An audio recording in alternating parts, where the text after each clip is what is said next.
سلام سامعین، حمید فریدی سیریز کا یہ ناول مونچھ مونڈنے والی لاسٹ پارٹ کا ریڈ اینڈ ریویو لے کر حاضر خدمت ہیں۔ فریدی اور حمید تھوڑی دیر کے بعد سڑکیں ناپ رہے تھے۔ حمید نے فریدی سے پوچھا تھا کہ یہ شیر سنگھ کون تھا جس کے پیچھے جیسکا لگی ہوئی تھی اور جس نے شاید کلاوتی کو اغوا کیا تھا۔ جیسکا شاید اس سے کلاوتی کو حاصل کر کے اس کے ماموں سے رقم ایٹھنے کی ضرورت نہیں تھی۔ فریدی نے اس کو صحیح کیا۔ کیوں؟ کیونکہ اس کے ماموں نے 3 لاکھ روپیوں کے انعام کا اعلان کیا تھا کہ جو بھی کلاوتی کو اس کی بھانجی کو لے کے آئے گا وہ یہ انعام حاصل کر سکتا ہے۔ تو لیکن اب آپ شاید کلاوتی کو پا لیں تو آپ اس کے مستحق ہوں گے کیا؟ جی نہیں، مجھے اس کا خیال بھی نہیں آیا تھا اور مجھے اس کیس سے دلچسپی نہیں ہے۔ مجھے ایک ایسے عادی مجرم کو پکڑنا تھا جس نے کئی خون کیے ہیں اور ابھی تک پولیس کی گرفت سے بچا رہا تھا۔ کون؟ وہی شیر سنگھ جس کے چکر میں جیسکا تھی؟ جی، اور آپ اس کی قیامگاہ سے واقف بھی ہو گئے ہیں۔ جیسکا کی بدولت، فریدی بولا تھا۔ تو پھر آپ نے اسے گرفتار کیوں نہیں کیا؟ کرنا تو پڑے گا ہی اور اسی لیے چل رہا ہوں۔ اچھا یہ بتائیے میں کیا کروں؟ حمید سنجیدگی سے بولا تھا۔ میرا دل تو بری طرح ٹوٹ گیا۔ میں تو سوچتا ہوں کہ خودکشی کے بجائے شادی کر لوں۔ اس کے علاوہ کچھ اور بھی رہتا ہے تمہارے ذہن میں؟ فریدی نے اسے ٹوکا تھا۔ کیوں نہیں، بچوں کی ایک شاندار ٹیم، بچوں کی والدہ محترمہ کا پاندان، ان کا سارا خاندان۔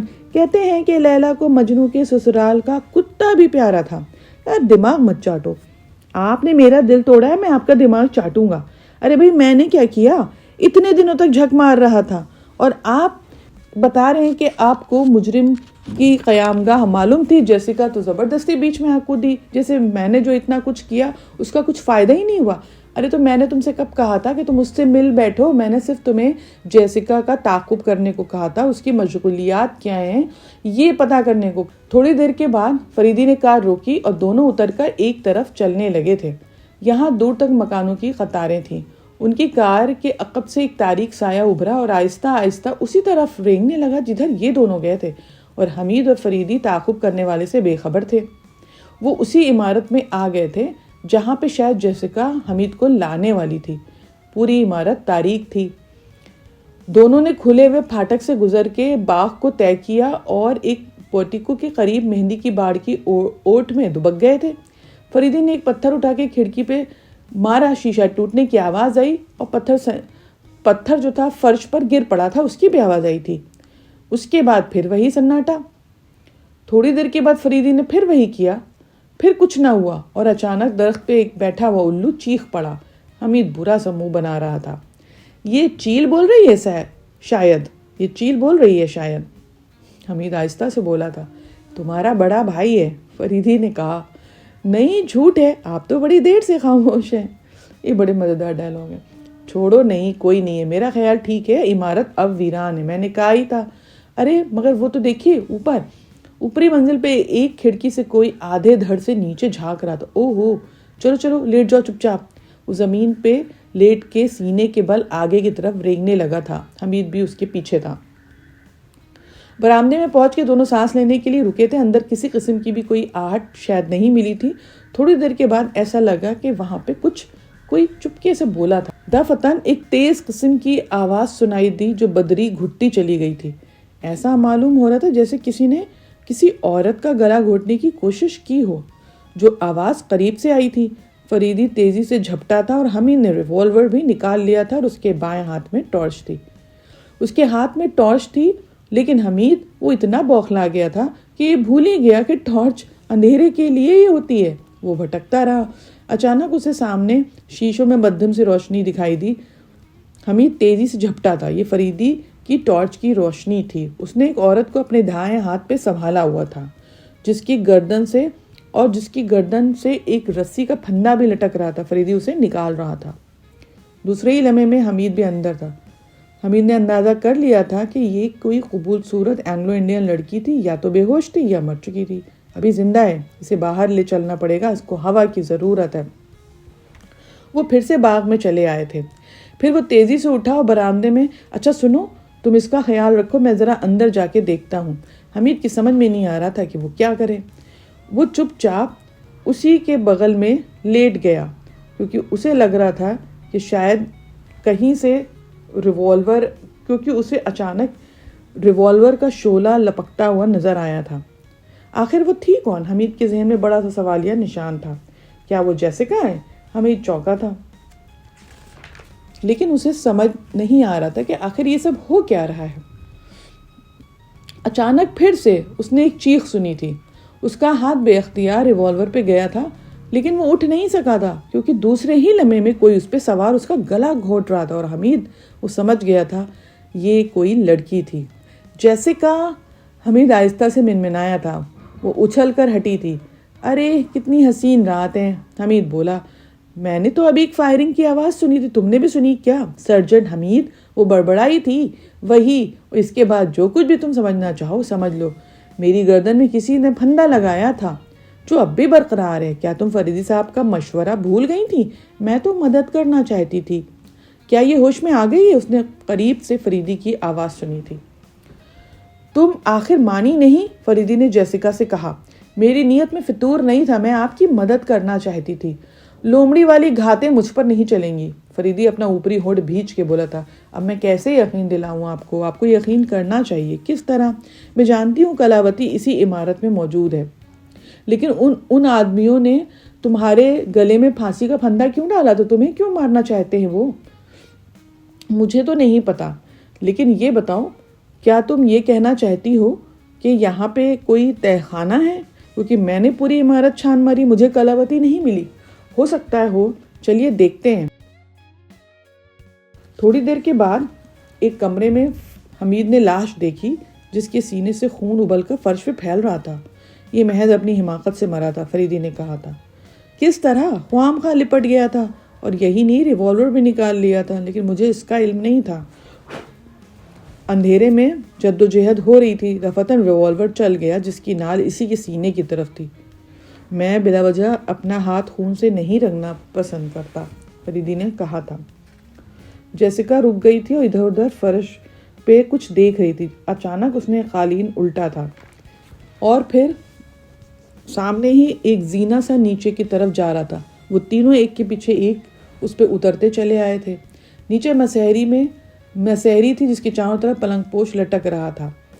جیسیکا نے سوئچ دبایا اور بلب روشن ہو گیا تھا۔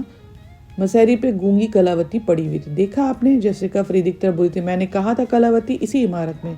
کچھ اور بھی دیکھ رہا ہوں میں، فریدی بھویں تان کے بولا تھا۔ اس کی نظریں مسحری پہ پڑے ہوئے پلنگ پوش کے ایک کونے پہ جمی ہوئی تھی۔ دفتن جیسیکا اچھل کے پیچھے ہٹی، ساتھ ہی حمید کی نظر اس پستول پہ پڑی جو جیسیکا نے نکال لیا تھا، اور اس کا رخ ان دونوں کی طرف تھا۔ اپنی جگہ سے جنبش نہ کرنا، اس نے حمید اور فریدی دونوں کو للکارا تھا۔ یہ کیا ہو گیا؟ پھر پلنگ پوش کے لٹکتے ہوئے گوشے ہٹے اور مسحری کے نیچے سے 5 آدمی نکل آئے۔ ان میں سے ایک تو وہی بڑی مونچھ والا تھا۔ انہوں نے فریدی اور حمید کو گھیر لیا تھا۔ انسپیکٹر فریدی؟ جیسیکا نے منہ ٹیڑھا کیا اور ہنس دی۔ خوب۔ البتہ حمید پہ بوکھلاہٹ کا دورہ پڑ چکا تھا۔ اس کی سمجھ میں نہیں آ رہا تھا کہ آخر جیسیکا جس کو وہ اپنا دوست سمجھ رہا تھا، اور وہ اسی بڑی مونچھ والے جس نے ان لوگوں کی کار پہ گولیاں چلائی تھیں، اور جو جیسیکا کا دشمن تھا، اور ابھی ایسے اس حالات میں کچھ سمجھ نہیں آ رہا تھا۔ یہ تہخانہ، جیسیکا نے کہا، تم دونوں کا مقبرہ بنے گا۔ ٹھیک ہے، اور تم جیسے لوگ کبھی کبھی آ کر یہاں قوالیاں کرا کریں گے، فریدی ہنس کے بولا تھا۔ اس پل کے لیے جیسیکا کے چہرے پہ تحیر آیا تھا۔ تم خود کو بہت چالاک سمجھتے ہو، لیکن تم حقیقتاً احمق ہو، جیسیکا نے فریدی سے کہا۔ احمق تو نہیں، گاؤری کہہ لو۔ تم سوچو گے یہ کیا ہو گیا؟ میں نے تو تھوڑی دیر قبل ہی سوچا تھا، فریدی سنجیدگی سے بولا تھا۔ تم شاید سمجھتی ہو کہ میں تمہارے اور شیر سنگھ کے سمجھوتے سے واقف نہیں تھا۔ بھولی عورت، فریدی کسی مجرم کو اس طرح نہیں چھوڑا کرتا جیسے اس نے چند گھنٹے پیشتر تمہیں چھوڑا تھا۔ مجھ سے سنو واقعہ۔ اپنے بدصورت ساتھی کو تم ہی نے قتل کیا تھا۔ وہ ذرا کمزور دل کا تھا۔ تم نے سوچا کہیں وہ پولیس کے ہاتھوں میں پڑ گیا تو سارا ہی معاملہ بگاڑ دے گا۔ تم اس رات اسے اس عمارت میں لے گئی تھی۔ تمہیں اپنی کچھ چیزیں وہاں سے نکالنی تھی۔ تمہارے ساتھی نے عمارت کی عقبی دیوار کی کچھ اینٹیں نکالی تھیں۔ اسی دوران اس کا انگوٹھا وہاں زخمی ہو گیا تھا۔ جیسیکا خاموش کھڑی گھور رہی تھی۔ حمید کی یہ ایک بہت بڑی کمزوری ہے کہ وہ خواب میں بڑبڑاتا ہے، فریدی آگے بولا تھا۔ بہرحال سوتے وقت اس نے اپنا راز غیر شعوری طور پہ اگل دیا تھا، جو کہ تم نے سن لیا۔ اس کے بعد تم نے شیر سنگھ سے مل کے مشورہ کیا، اس نے رائے دی کہ فریدی اور حمید کو راستے سے ہٹایا جائے۔ فریدی خاموش ہو کے مجرموں پہ ایک نظر ڈال کے بولا تھا۔ سب چپ چاپ کھڑے تھے۔ فریدی نے پھر جیسیکا سے کہا، تم نے اپنا پستول حمید کو چھیننے دیا تھا، اور ہاں یہ تو میں بتانا ہی بھول گیا کہ تمہیں اس بات کا شبہ تھا کہ میرے اور آدمی اکثر تمہارے پیچھے لگے رہتے ہیں، اور اس وقت تم نے اپنے گلی میں رسی کا پھندا اسی لیے ڈالا تھا کہ تم مجھے ٹٹول سکو۔ تمہاری یہ آرزو میں پوری کر دوں گی۔ تمہیں یہ آرزو ہے نا کہ تم میری اصلی شکل دیکھ پاؤ۔ جیسیکا نے قہقہا لگایا تھا، ساتھ ہی اس نے پستول کا ٹریگر دبایا، لیکن فائر کے بجائے ہلکی سی آواز آئی۔ فریدی نے پیچھے چند قدم ہٹا تھا، اب اس کے ہاتھ میں اپنا ریوالور تھا۔ سارے لوگ اس کی زد میں تھے۔ جیسیکا بوکھلاہٹ میں ٹریگر دباتی گئی، لیکن نتیجہ 0۔ فریدی قہقہا لگا کے ہنس پڑا تھا۔ ننھی لڑکی، تمہارے بس کا روگ نہیں ہوں میں۔ تمہارے پستول کی گولیاں اسی وقت نکل گئی تھی جب میں نے تمہیں رسی کے پھندے سے نکال کے کاندھے پہ لادا تھا۔ جیسیکا ڈارلنگ، حمید نے نعرہ لگایا اور اچھل کر جیسیکا کو دبوچ لیا۔ فریدی کی نظریں بہک گئی تھیں، اور اسی دوران باقی کے چاروں ساتھی اس پہ جھپٹ پڑے تھے، اور حمید کو تو سمجھ نہ آیا تو اس نے بوکھلاہٹ میں جیسیکا کو ہی پکڑا اور مظہری کے نیچے گھس گیا۔ وہ اس کو گالیاں دے رہی تھی۔ تھوڑی دیر تک وہ چیختی رہی، پھر خاموش ہو گئی تھی۔ ادھر فریدی ان پانچوں سے گتھا ہوا تھا۔ ارے او سور، ذرا دیکھ بھال کے فائر کرو، فریدی چیخا تھا، کیونکہ حمید نیچے سے ہی فائر کر رہا تھا۔ اب اس کے مقابلے پہ صرف 3 رہ گئے تھے۔ کبھی فریدی ان کی گرفت میں آتا اور کبھی نکل جاتا تھا۔ آخر حمید نے مسحری کے نیچے سے تھوڑا سا نکلا اور پھر فائر کیا۔ تیسرے کی ٹانگ ٹوٹ گئی۔ ارے کیا کر رہا ہے گدھے، نکل باہر، فریدی چیخا تھا۔ اتنے میں اس کا گوسا شیر سنگھ کی کن پٹی پہ پڑا اور وہ ڈھیر ہو گیا تھا۔ خبردار، حمید نے باہر نکل کے للکارا۔ اب دیواروں کو للکار رہے ہو؟ فریدی قہقہا لگا کے ہنسا تھا۔ فریدی نے باقی بچے ہوئے ایک آدمی کی ٹانگ پکڑ لی جو سیڑھیوں کی طرف بھاگ رہا تھا۔ ایسے گرتے ہی حمید نے اس کے سر پہ ریوالور کا کندہ رسید کیا۔ وہ بے ہوش ہو گیا تھا۔ تمہاری بدولت اتنی دھینگا مشتی کرنی پڑی مجھے، فریدی حمید کا گریبان پکڑ کے جھٹکا دیتا ہوا بولا تھا۔ آپ کی بدولت میرا رومان کرکرا ہو گیا۔ میں اسے بے ہوش نہ کر دیتا تو نکل بھاگتی۔ جب تک یہ نہیں معلوم ہوا تھا کہ اس کا پستول خالی ہے، جان پہ بنی ہوئی تھی۔ جی نہیں، اس کا پستول چھین لینے کی فکر میں تھا میں، حمید تڑ سے بولا تھا۔ اور مسحری کے نیچے کیوں گھسے تھے تم؟ فریدی نے سخت لہجے میں کہا تھا۔ یہ کیا لغویت تھی؟ میں نے سوچا کہیں دھینگا مشتی میں دب کر ٹوٹ نہ جائے، آخر کو عورت ہے بیچاری۔ حمید نے مسحری کے نیچے ہاتھ ڈال کے جیسیکا کو باہر گھسیٹا۔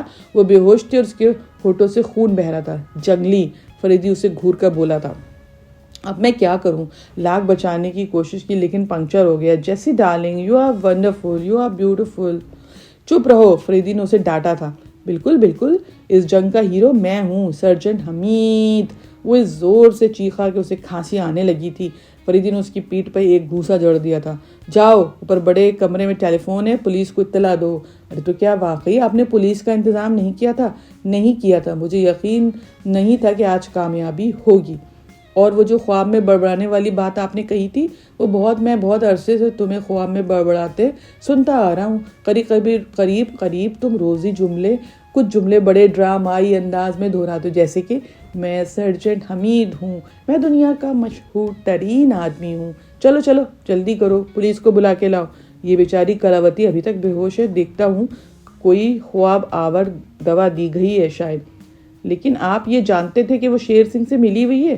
ہاں یار، جاؤ بھی، وقت برباد نہ کرو۔ میں اس کی طرف سے غافل نہیں تھا، فریدی نے کہا تھا۔ یہ داستان مونچھ موننے والی یہاں پہ ختم ہوئی۔ یہ ایک نہایت شاندار ناول ہے جناب ابن صفی مرحوم کا۔ اس میں خاص طور سے فریدی کے کردار کی کچھ بڑی خوبصورت سی جھلکیاں ملتی ہیں، جیسے کہ ابھی اسی میں تھا کہ جب حمید نے اس کو جیسیکا کو مارا تھا، کیونکہ وہ انتقام کی آگ میں جھلس رہا تھا، کیونکہ اس کی پیٹھ، جو اس کا سر تھا، وہ زخمی ہو گیا تھا، جیسیکا کے ساتھی نے زخمی کیا تھا، تو اس بات کا غصہ تھا حمید کو۔ تو حمید نے اس لڑکی کو مارا تھا، تو فریدی کو بہت غصہ آ رہا تھا، کیونکہ وہ عورت کا احترام بہت کرتا تھا، اور یہ عورت حالانکہ مجرمہ تھی لیکن تب بھی فریدی نے حمید کو ڈانٹا تھا۔ اور اسی میں آپ کو یاد ہوگا، اسی میں یہ تھا کہ کہ رات کے 12 بج گئے تھے، اس کے نوکر اپنے کمروں میں جا چکے تھے اور انہوں نے کھانا نہیں کھایا تھا، تو فریدی نے خود کچن میں جا کے، باورچی خانے میں جا کے کھانا گرم کیا تھا. اور اکثر یہ ناولوں میں ہم نے دیکھا ہے کہ اگر دیر رات ہو گئی، اسے کافی کی طلب ہوتی تھی، کیونکہ وہ اکثر مطالعہ کے لیے جاگتا رہتا تھا دیر رات تک، تو وہ اپنے جو گھر کے سرونٹ ہوتے تھے انہیں پریشان نہیں کرتا تھا، خود جا کے کافی بناتا تھا. بڑی عظیم کہ اس کے کردار کی عظمت ہے، اور بظاہر یہ کوئی چھوٹی بات ہوگی، لیکن حقیقت میں یہ چھوٹی بات نہیں ہے. اس کے جیسا انسان جو کہ بہت زیادہ پیسے والا ہے، اثر و رسوخ والا ہے، اس کے پاس اتنی دولت تھی. اکثر ناولوں میں یہ بیان کیا گیا ہے کہ اگر وہ چاہے تو اس کی 7 پشتیں بھی بیٹھ کے کھا سکتی تھیں، لیکن وہ صرف اپنی، کیونکہ اس کو یہ کرائم اور جرم کو جتنی بھی جو گتھیاں ہوتی تھیں، جو اس طرح کے جرائم ہوتے تھے، ان کو سولو کرنا، مسٹریز سولو کرنا اس کو بہت پسند تھا، تو وہ اس فیلڈ میں تھا. تو ایک بار پھر ہم یہ کہیں گے کہ ابھی بھی یہ ناول ایک بار پھر سے شائع ہو رہے ہیں. آپ اس کو اپنی لائبریری کی زینت ضرور بنائیے. گھر میں کتابیں ہونا اچھی بات ہے. اگلی بار کون سی کتاب سننا چاہتے ہیں ضرور بتائیں. شکریہ.